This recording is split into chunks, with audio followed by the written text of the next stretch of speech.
Harmeet Kaur. Welcome you all on daily vocabulary session by Digital तैयारी यानी DVS. ठीक है, सो आई होप ये वीडियो जो है आपके लिए बहुत ज़्यादा इंपॉर्टेंट हो रही है और आप डेली ये वीडियो देख रहे हैं, एक भी वीडियो मिस नहीं हो रही है. अगर आपको डेली नोटिफिकेशन नहीं मिलता है तो चैनल को सब्सक्राइब कर लेना, जिससे डेली आपकी टाइमलाइन में वीडियो अपेयर हो जाए. ठीक है, चलिए, जो भी हम वर्ड्स करते हैं वो सारे के सारे इंपॉर्टेंट हैं, सारे किसी ना किसी एग्जाम में ज़रूर आए हैं या फिर आने वाले एग्जाम्स के लिए काफ़ी ज़्यादा इंपॉर्टेंट है, क्योंकि ये सारे वर्ड्स आपकी डे टू डे लाइफ से ही जुड़े हुए होते हैं. ठीक है, कई बार हम इमोशंस की बात करते हैं या किसी क्वालिटी की बात करते हैं या किसी वर्ब की बात करते हैं. ठीक है, तो सारे वर्ड्स इंपॉर्टेंट हैं. ठीक है, चलिए, कोई भी डाउट हुआ करे तो आप मुझे कमेंट बॉक्स में बता दिया कीजिए. ये एक वर्ड जो था वो बलजीत ने पूछा था और इन्होंने पूछा था वर्ड इम्परवियस. ठीक है, इम्परवियस का मीनिंग बलजीत ने पूछा था, तो चलिए इसका मतलब देखते हैं. सबसे पहले इम्परवियस, ठीक है, OUS लगा हुआ है तो डेफिनेटली ये क्या है, एक एडजेक्टिव है. ओके, अब इम्परवियस का मतलब क्या होता है, देखिए, इम्परवियस यानी ऐसी कोई चीज, ठीक है, जिसके अंदर नहीं जाया जा सके, जिसके अंदर घुसा ना जा सके, या फिर ऐसी चीज जिसको इफेक्ट ना किया जा सके, यानी ऐसी चीज जो किसी भी दूसरी चीज से इफेक्ट नहीं होती है, उसे हम बोलते हैं इम्परवियस. अगर किसी पर्सन के लिए हम बात कर रहे हैं कि कोई पर्सन इम्परवियस है, ठीक है, हमने थिंग की तो बात कर ली, अगर कोई थिंग इम्परवियस है यानी उसमें घुसा नहीं जा सकता, उसको इफेक्ट नहीं किया जा सकता. लेकिन अगर कोई पर्सन इम्परवियस है तो उसका मतलब होगा ऐसा पर्सन जिसको हराया ना जा सके, जिसको डिफीट ना किया जा सके, जिसको इफेक्ट नहीं किया जा सके किसी चीज से, उसे हम बोलते हैं इम्परवियस यानी अभेद, जिसको भेदा ना जा सके. ओके, बाकी अगर किसी चीज की बात कर रहे हैं तो ऐसी चीज जिसके अंदर घुसा ना जा सके. ठीक है, सिनोनिम्स इसके हो जाएंगे इम्प्रेग्नेबल. काफी ज्यादा बार ये वर्ड यूज हुआ है, इम्प्रेग्नेबल. ठीक है, जिसमें क्या नहीं किया जा सके, जिसके अंदर नहीं जा सके या फिर किसी को इफेक्ट नहीं किया जा सके, उसे हम इम्प्रेग्नेबल बोलते हैं. या फिर अनइफेक्टेड, जिस पर कोई इफेक्ट ना पड़ता हो या कोई इफेक्ट ना किया जा सके, उसे हम अनइफेक्टेड बोलते हैं. ठीक है, तो इम्परवियस मतलब जिसके अंदर ना जाया जा सके या फिर जिसको इफेक्ट ना किया जा सके. जैसे जेल्स आपने देखी होंगी, जो जेल्स होती हैं वो क्या होती हैं, इम्परवियस होती हैं, यानी उनके अंदर कोई भी नहीं जा सकता, अभेद होती हैं. ठीक है, कोई ऐसे जो पहले जो बहुत ज्यादा फोर्ट्स होते थे, किले होते थे, तो वो किले कैसे होते थे, इम्परवियस होते थे, यानी जिनके अंदर नहीं जाया जा सकता. ओके, चलिए जी, एंटोनिम्स देख लेते हैं. एंटोनिम्स हो जाएंगे पेनेट्रेबल, जिसको पेनेट्रेट किया जा सके यानी जिसके अंदर जाया जा सके. पर्वियस, पर्वियस का मतलब एग्जैक्टली ऑपोजिट हो जाएगा इम्पर्वियस, यानी जिसके अंदर जाया जा सके या फिर जिसको हराया जा सके या जिसको इफेक्ट किया जा सके. ओके, तो इम्पर्वियस का यूज देख लेते हैं कि it is impervious to rust. जो जंग है वो इस चीज को इफेक्ट नहीं करेगी. जैसे आपने आयरन टोम देखा होगा दिल्ली में, वो क्या है, इम्पर्वियस टू रस्ट है, यानी उसको जंग जो है उसके अंदर नहीं जा सकती, जंग नहीं लग सकती या फिर जंग उसको इफेक्ट नहीं कर सकती. ठीक है, रस्ट नहीं हो सकती. ठीक है, तो it is impervious to the rust. ठीक है, आई होप बलजीत को ये मतलब समझ में आया होगा, इम्पर्वियस. ओके, चलिए नेक्स्ट वर्ड देख लेते हैं. नेक्स्ट वर्ड है रेलीगेट. ओके, रेलीगेट क्या होता है, इसका मतलब समझने से पहले इसका यूज देख लेते हैं. ठीक है, वैसे तो रेलीगेट क्या है, एक वर्ब है. ठीक है, लेकिन इसको वर्ब की तरह जब हम यूज करते हैं तो जहां इसका जिस तरह से यूज हुआ है सेंटेंस पर डिपेंड करेगा कि इसका मतलब क्या है. रेलीगेट का जनरल जो मीनिंग होता है वो होता है किसी की पोजीशन कम करना. जैसे किसी को प्रमोट करते हैं तो क्या करते हैं, उसकी पोजीशन को और ज्यादा बढ़ा देते हैं, बेहतर कर देते हैं. ठीक है, यानी उसको हायर पोजीशन पर शिफ्ट कर देते हैं. लेकिन रेलीगेट करना यानी उसको नीचे वाली पोजीशन पर शिफ्ट कर देना एज अ पेनल्टी. ठीक है, जैसे कोई भी आप जॉब पर हैं किसी ऑर्गेनाइजेशन में, वहां पर आपकी जो पोजीशन है उसको क्या कर देना, कम कर देना. क्यों, क्योंकि आपने काम अच्छा नहीं किया. ठीक है, तो रेलीगेट मतलब किसी चीज की पोजीशन को कम कर देना या उसको वर्स कर देना, वो क्या होता है, रेलीगेट. ठीक है, उसके अलावा रेलीगेट का बेसिकली मतलब होता है किसी को देश से बाहर निकालना। ये भी कई जगह पर इसका वर्ड का मीनिंग देखा गया है। तो एक तरह से डिमोशन करना, उसका देश से बाहर निकाल देना, यानी उसको देश निकाला दे देना, ठीक है, एक तरह से पनिशमेंट हो गई। और रेलीगेट का वैसे जनरल मीनिंग मैंने आपको बता दिया है। सिनोनिम्स इसके हो जाएंगे डिमोट करना, प्रमोट का क्या हो जाएगा, ऑपोजिट हो जाएगा डिमोट। कंसाइन करना, कंसाइनमेंट यानी कहीं हम बाहर भेजते हैं ना कोई चीज, तो किसी को बाहर भेज देना, या होता है ना किसी की पोस्टिंग कर देना, कहीं और कहीं शिफ्ट कर देना, ट्रांसफर कर देना कहीं किसी का, तो कंसाइन इसका सिनोनिम हो जाएगा। एंटोनिम हो जाएंगे प्रमोट करना, क्योंकि प्रमोट में क्या करते हैं हम, उसकी जो पोजीशन है उसको अच्छी कर देते हैं, इंक्रीज कर देते हैं। अपग्रेड करना मतलब किसी चीज की क्वालिटी को, पोजीशन को इंक्रीज करना, ठीक है। तो रेलीगेट मतलब किसी को डिमोट करना या किसी को देश निकाला देना एज अ पनिशमेंट, ठीक है। यूज देखते हैं इसका कि he has been relegated to the position of an assistant coach, कि उसे रेलीगेटेड कर दिया गया है, यानी उसे डिमोट कर दिया गया है किस पोजीशन पर, असिस्टेंट कोच की, ठीक है। पहले जो वो कोच था अब क्या है, असिस्टेंट कोच है, ठीक है, यानी उसको कोई पनिशमेंट मिली है। ओके, और रेलीगेट क्या है, एक वर्ब है। नेक्स्ट वर्ड है नोमेडिक। अगर कोई पर्सन नोमेडिक है तो उसका मतलब है वो एक जगह से दूसरी जगह बस घूमता रहता है, ठीक है।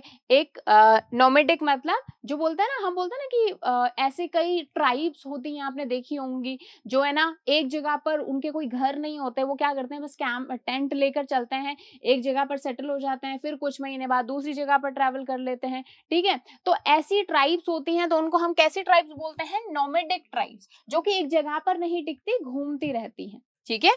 चलिए, तो घुमंतु आप इसका कह सकते हैं नोमेड, ठीक है। नोमेड ऐसे पर्सन को बोलते हैं नोमेडिक, यानी ऐसा पर्सन जो घूमता रहता है एक जगह से दूसरी जगह, ठीक है। ऐसे कई ट्रैवलर भी आपने देखे होंगे जो क्या करते हैं, अपनी बाइक लेके या फिर अपनी कार लेके बस घूमते रहते हैं, कहीं एक जगह सेटल नहीं होते हैं, उन्हें भी हम क्या बोलते हैं, नोमेडिक। ओके, चलिए, सिनोनिम इसके हो जाएंगे मोबाइल। मोबाइल मतलब आपका फोन वाला मोबाइल नहीं, मोबाइल का मतलब ऐसी चीज जो कि घूमती रहती है, उसकी जगह चेंज होती रहती है, ठीक है। ट्रैवलिंग करना, ठीक है, लेकिन नोमेडिक क्या है, एक एडजेक्टिव है, ओके। मोबाइल भी एडजेक्टिव है, ओके। और जो ट्रैवलिंग है वो एडजेक्टिव नहीं है, वो एक नाउन की तरह भी हम उसको यूज करते हैं और वर्ब की तरह भी, ठीक है। चलिए, एंटोनिम्स इसके हो जाएंगे सेटल्ड, यानी एक जगह पर सेटल होना। नेटिव मतलब उस प्रांत का ही होना, मतलब वहीं रहने वाला, एक ही जगह पर काफी टाइम से, उसको हम बोलते हैं नेटिव, ठीक है। तो नोमेडिक मतलब क्या हो गया, ऐसा जगह जो कि घुमंतु है, एक जगह पर नहीं टिकता है, सेटल नहीं होता है कहीं, okay. Nomadic tribes of Rajasthan are found in every major Indian city.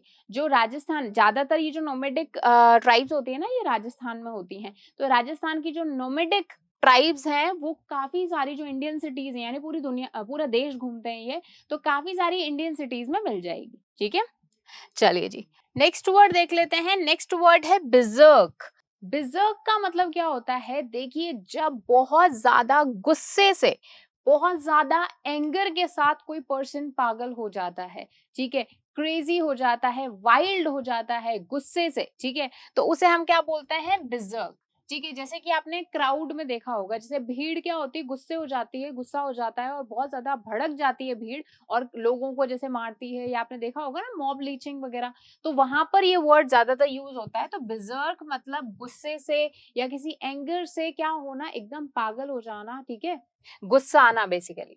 Synonyms इसके हो जाएंगे क्रेजी, इनसेन, ओके। एंटोनिम्स हो जाएंगे काम, कामली नहीं होगा, और माइल्ड, ठीक है, काम, माइल्ड या फिर पीसफुल, ठीक है। तो बिजर्क मतलब जब गुस्से से कोई पागल हो जाए, ठीक है, और ये क्या है, एक एडजेक्टिव है, ओके। चलिए, यूज देख लेते हैं इसका कि the police went berserk and began to lathi charge the crowd, कि पुलिस जो थी वो गुस्से से एकदम पागल होकर क्या करने लग गई, क्राउड पर यानी भीड़ पर लाठी चार्ज करने लग गई। तो एकदम बिना सोचे समझे जब आप कोई गुस्से में कोई काम करते हो तो उसे हम क्या बोलते हैं, वो क्या एक्टिविटी है, बिजर्क हो जाते हो आप, ठीक है। चलिए जी, ओके। इसमें ना एक वर्ड याद रखने के लिए कैसे करते हो कि आपने जब बुल वगैरह देखे होंगे, बुल फाइट वगैरह होती होगी, तो होती थी ना जब, या फिर सड़क पे ही कोई सांड घूमते रहते हैं, बुल्स घूमते रहते हैं, तो वो क्या हो जाते हैं, एकदम बिदक जाते हैं। ऐसा एक वर्ड होता है हिंदी का, बिदकना, यानी एकदम पागल हो जाना, यहाँ वहां घूमना, किसी को भी मारना। तो वहां से ये वर्ड बिजर्क याद कर सकते हैं। ठीक है, चलिए जी, नेक्स्ट वर्ड है डिसिपेट। डिसिपेट करना यानी किसी चीज को फैला देना, किसी चीज को, जैसे जो इकट्ठा कोई चीज है उसको क्या करना, एक अलग अलग कर देना। या तो बहुत सारे लोग एक साथ इकट्ठा हुए हैं तो उनको क्या कर देना, डिसिपेट कर देना। यानी जैसे क्या होता था स्कूल में, जब बहुत सारे ग्रुप बना के लोग बात कर रहे होते थे, बच्चे बात कर रहे होते थे, तो प्रिंसिपल जब राउंड पर आते थे तो सारे क्या हो जाते थे, डिसिपेट हो जाते थे, यानी बिखर जाते थे। तो बिखर जाना या किसी को फैलाना, किसी चीज को, वो क्या हो जाएगा, डिसिपेट। ठीक है, ये क्या है, एक वर्ब वर्ड है। ओके, सिनोनिम्स हो जाएंगे इसके, डिस्पर्स करना या डिस्पेल करना। ये दोनों सेम वर्ड है जिनका मतलब क्या होता है, लोगों को या किसी चीज को अलग अलग करना। ठीक है, एंटोनिम्स हो जाएंगे, गैदर करना, गैदर मतलब एक साथ इकट्ठा करना, होर्ड, होर्ड मतलब ऐसे झुंड बनाना, ग्रुप बनाना। ओके, यूज देखते हैं इसका कि India can not afford to dissipate the forest resources. India जो अपने फॉरेस्ट रिसोर्सेज यानी जो जंगल है उनको बिखेर नहीं सकती, यानी उनको अलग अलग नहीं कर सकती, यानी बीच में कहीं ऐसे सिटी वगैरह नहीं लगा सकती। वो उनको क्या करना पड़ेगा, जो फॉरेस्ट रिसोर्सेज है उनको एक साथ ही रखना पड़ेगा। ठीक है, चलिए, तो डिसिपेट मतलब फैलाना या फिर क्या करना, उसको और भी ज्यादा अलग अलग कर देना, मतलब एक जगह पर नहीं रखना। तो इंडिया में अभी क्या सिचुएशन है कि इंडिया अपने फॉरेस्ट को और भी ज्यादा नहीं फैला सकती। ठीक है, चलिए जी, नेक्स्ट वर्ड है फेजिल। ठीक है, फेजिल का मतलब, फेजिल या फिसाइल बोल सकते हैं। ठीक है, बट फेजिल इसका मोस्ट कॉमन प्रोनाउंसिएशन है। फेजिल का मतलब होता है ऐसा काम या ऐसी कोई चीज जो कि करने में बहुत ही ज्यादा सिंपल है, बहुत ही आसानी से हो जाएगी। ठीक है, कोई तो ऐसा काम होता है जो बहुत ही स्ट्रेसफुल होता है, बहुत मेहनत आपको उसमें करनी पड़ेगी, बहुत दिमाग लगाना पड़ेगा, लेकिन कोई ऐसा काम होता है ना, फेजिल होता है, यानी बहुत ही सुगम होता है, बहुत ही स्मूथ काम, मतलब जल्दी से आप कर सकते हो। ठीक है, दैट इज फेजिल। ठीक है, ये भी क्या है, एक एडजेक्टिव है। ओके, सिनोनिम्स इसके हो जाएंगे, सिंपल, स्मूथ, इजी। ठीक है, इजी इसका एक क्या हो जाएगा, सिनोनिम हो जाएगा। एंटोनिम्स हो जाएंगे, लेबोरियस। लेबोरियस मतलब जिसमें ज्यादा लेबर लगती है, यानी मजदूरी आपको करनी पड़ेगी, यानी मेहनत ज्यादा करनी पड़ेगी। स्ट्रेसफुल, बहुत ज्यादा स्ट्रेस देने वाली कोई चीज या कोई काम, तो वो किसका ऑपोजिट हो जाएगा, फिजाइल का। फिजाइल का मतलब बहुत ही एकदम फिसलते हुए आप कर सकते हो काम, यानी बहुत ही स्मूथ काम है, बहुत ही इजीली कोई काम हो जाएगा। ठीक है, यूज देखते हैं इसका कि India could achieve fissile victory in the match yesterday, कि इंडिया जो है बहुत ही आसानी से, बहुत ही स्मूथली कल वाला जो मैच हुआ उसमें बहुत ही आसानी से जीत सकती थी। ठीक है, सो फिजाइल विक्ट्री यानी बहुत ही आसानी से जीती जाने वाली, यानी ज्यादा जिसमें मेहनत नहीं लगेगी। ठीक है, तो ये वर्ड याद रखिएगा। नेक्स्ट वर्ड है कार्पिंग। ठीक है, अब कार्पिंग क्या होता है, कार्पिंग ऐसे पर्सन को बोला जाता है जिसे खुश करना बहुत मुश्किल होता है। ठीक है, यानी जो हमेशा ना बस निंदा ही करता रहता है, सबके क्रिटिक्स ही करता रहता है। ठीक है, उसको खुश करना मुश्किल होता है बहुत ज्यादा, उसे हम क्या बोलते हैं, कार्पिंग पर्सन। ठीक है, जिसे खुश करना मुश्किल, वो क्या हो जाएगा, कार्पिंग। Got it. तो ये कार्पिंग क्या हो गया, एक एडजेक्टिव हो गया। ओके, सिनोनिम्स हो जाएंगे, कैप्शियस। कैप्शियस मतलब अगेन जो बहुत ही बोलते हैं ना, इसका मुंह हमेशा बना रहता है, और क्रिटिकल जो बहुत ही ज्यादा क्रिटिकल है। क्रिटिक्स, क्रिटिक्स मतलब होता है किसी की निंदा करना, तो बहुत ज्यादा क्रिटिकल यानी निंदा करने योग्य है। ठीक है, सो कार्पिंग मतलब ऐसा पर्सन जिसे खुश करना बिल्कुल भी आसान नहीं है। एंटोनिम्स इसके हो जाएंगे, एक्सेप्टिंग। एक्सेप्टिंग मतलब आपके जो एफर्ट्स हैं, आपके जो आप जो उसके लिए काम कर रहे हो या उसको खुश करने की कोशिश कर रहे हो, उसको एक्सेप्ट कर रहा है, गुड यानी अच्छा, इस तरह से इसका एक क्लोज तो नहीं बट हाँ बहुत दूर का एंटोनिम हो जाएगा। तो कार्पिंग ऐसा पर्सन जिसे खुश करना बहुत मुश्किल होता है, which is that is very difficult to please. Okay, use देख लेते हैं इसका कि कार्पिंग क्रिटिक्स। क्रिटिक्स बोलते हैं उन लोगों को जो बेसिकली किसी मूवी पर, किसी बुक पर, किसी मतलब वर्क पर क्या करते हैं, अपनी क्रिटिक्स देते हैं, यानी उसकी निंदा करते हैं कि हाँ इसमें ये गड़बड़ है ना। तो carping critics were responsible for the miserable life of the English poet John Keats. John Keats जो थे वो एक पोएट थे, इंग्लिश पोएट थे। कह रहे हैं कि उनकी जो लाइफ मिजरेबल हुई, यानी जो बिल्कुल खराब उनकी लाइफ होगी, उसके रिस्पॉन्सिबल कौन थे, किसकी वजह से हुई? कार्पिंग क्रिटिक्स, यानी बहुत लोग उनकी क्या करते थे, निंदा करते थे कि ये इन्होंने सही नहीं किया। मतलब कार्पिंग मतलब ऐसा जिसको खुश करना बहुत ही ज्यादा मुश्किल था। तो जॉन कीट्स बहुत ही अच्छे क्या थे, एक पोएट थे, लेकिन लोग उनकी क्या करते थे, बहुत ज्यादा निंदा करते थे। तो ऐसे लोग जिनको खुश करना मुश्किल नहीं है, उन्हें हम क्या बोलते हैं, कार्पिंग। चलिए जी, नेक्स्ट वर्ड देख लेते हैं। नेक्स्ट वर्ड है लेयर। लेयर का मतलब होता है ऐसी जैसे ना अपने खरगोश वगैरह या फिर सांप जो होते हैं, स्नेक होते हैं, उनके घर को हम क्या बोलते हैं, लेयर बोलते हैं, यानी बिल, उनके छुपने वाला जगह, ठीक है। लेकिन जब किसी ह्यूमन के सेंस में हम यूज करते हैं तो बिल का मतलब हो जाएगा ऐसी जगह जहां वो पर्सन जाकर छुप सकता है, ठीक है। तो उसे हम क्या बोलेंगे, बिल। तो लेयर का मतलब क्या हो गया, बिल या फिर कहीं छुपने वाली जगह। सिनोनिम्स हो जाएंगे हाइडिंग प्लेस या फिर केव। केव मतलब गुफा, हाइडिंग प्लेस मतलब जहां छुपा जा सके। यूज देखते हैं इसका। The tiger was in the layer when Hunter arrived. जब हंटर आया यानी शिकारी आया तो टाइगर कहाँ था, अपनी बिल में था, ठीक है। बिल का मतलब जब भी ह्यूमंस के लिए यूज होता है तो नेगेटिव सेंस में यूज होता है, यानी उसकी छुपने की जगह, जहां वो कहते हैं ना कि वो पर्सन तो दुम दबाकर अपने बिल में छुप गया, यानी कहीं छुप गया जाकर, ठीक है, नेगेटिव सेंस में। ओके, चलिए जी, नेक्स्ट वर्ड देख लेते हैं। नेक्स्ट वर्ड और आज का लास्ट वर्ड है ल्यूसिड, ठीक है। कई बार मैंने इसको कई सारे वर्ड्स के ना एंटोनिम्स या सिनोनिम्स में यूज किया है, तो मैंने सोचा आज ये वर्ड भी ले लेते हैं। ल्यूसिड का मतलब होता है ऐसी चीज जो कि बिल्कुल क्लियर है, एकदम साफ है, एकदम स्पष्ट है, ठीक है। ये वाला वर्ड हमने कई बार किया है एक्सप्लिसिट। तो एक्सप्लिसिट का एकदम क्लोज सिनोनिम हो जाएगा ल्यूसिड। एक्सप्लिसिट का भी मतलब जो बहुत ही ज्यादा क्लियर है, साफ साफ है, बिना किसी कॉम्प्लिकेशन के। तो क्लियर, प्लेन, ठीक है, एक्सप्लिसिट, ये सारे क्या हो जाएंगे, सिनोनिम्स हो जाएंगे ल्यूसिड के। तो ल्यूसिड मतलब ऐसी चीज जो बिल्कुल क्लियर है, जिसका मतलब बिल्कुल क्लियर है, वो क्या हो जाएगी, ल्यूसिड, ठीक है। इसका एक और सिनोनिम हो सकता है ट्रांसपेरेंट, ठीक है। जो प्रैक्टिकल मीनिंग है इसका वो क्या है, ट्रांसपेरेंट। एंटोनिम्स हो जाएंगे अनक्लियर, जो कि अनक्लियर है, ऐसी चीज जो कि एम्बिगुअस है, यानी एम्बिग्विटी है। एम्बिग्विटी वर्ड हमने किया था, तो एम्बिग्विटी यानी जिसमें अस्पष्टता होती है, उसको हम क्या बोलते हैं, एम्बिग्विटी। तो ऐसी चीज जो अस्पष्ट है उसे हम बोलेंगे एम्बिगुअस, ठीक है। यूज देखते हैं इसका कि he gave a lucid lecture on the causes of inflation, कि जो इन्फ्लेशन है, ये जो महंगाई बढ़ रही है, उसके क्या कारण है, उस पर उसने बहुत ही एकदम ल्यूसिड लेक्चर दिया, यानी एकदम क्लियर, एकदम साफ साफ लेक्चर दिया, जिसका मतलब एकदम साफ था, ठीक है। तो ल्यूसिड मतलब एकदम स्पष्ट, एकदम क्लियर।